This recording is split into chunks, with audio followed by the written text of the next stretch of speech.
Hello my ka-dearest. So for today's video, no, gikan ko sa church. Gikan ko ga church.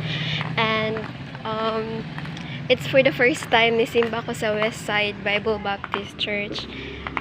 Alone. I don't have any kauban or companion. So ako lang isa miadto sa church, and I'm so happy nga nakaya na ko. Kulbaan kay ko pagpadulong dito Jordan. Dugay ra jud ko ga plan and ga-desire na makasimba dito. Bisita lang good, bisag once lang, and I'm so thankful nga nahimo na jud ako, and I'm so happy sad ka.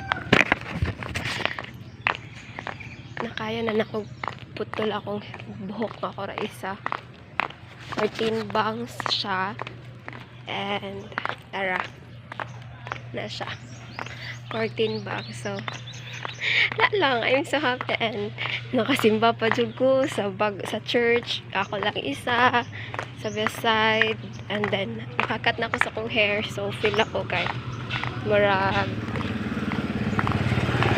another accomplishment sa akong life. And yeah, I'm so happy kay nakaya na ako. Yan lang naman guys.